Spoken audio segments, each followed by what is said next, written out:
गायीची कत्तल करणाऱ्या 2 आरोपीस किनगाव पोलिसांनी पकडले. पिकअप चालक मात्र फरार, त्याचा शोध सुरू.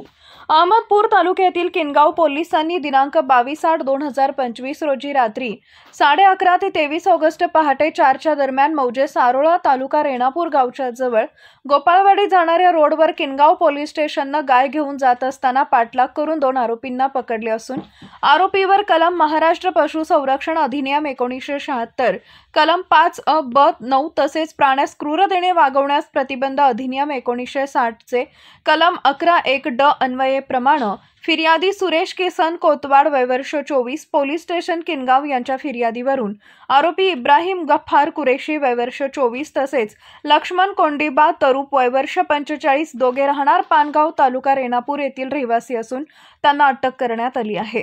तर रामदास कुंडलिक सुरवसे राहणार कारेपूर तालुका रेणापूर हा पिकअपसह फरार झालाय. यामध्ये 30,000 रुपये किमतीची जर्सी गाय व होंडा कंपनीची शाईन मोटरसायकल MH24 BK 2587 असा अंदाजे किंमत 25,000 असा एकूण 55,000 रुपयांचा माल ताब्यात घेण्यात आला आहे. आरोपींना आपापसात संगनमत करून एक गाय निर्दयपणे व क्रूरपणे पिकअपमध्ये कोंबून विनापरवाना बेकायदेशीररित्या कत्तलीसाठी वाहतूक करत असताना कत्तलीचं साहित्य, एक कुऱ्हाड, 2 सत्तूर असं साहित्य व प्राण्यांच्या मुंडक्याची 1 कवटीसह मिळून आले. सदरील आरोपीवर किनगाव पोलिसात गुन्हा दाखल करण्यात आला असून पुढील तपास सहाय्यक पोलीस निरीक्षक वैभव नेटके यांच्या आदेशावरून पुढील तपास सहाय्यक पोलीस फौजदार डोईजड यांच्याकडे देण्यात आला आहे.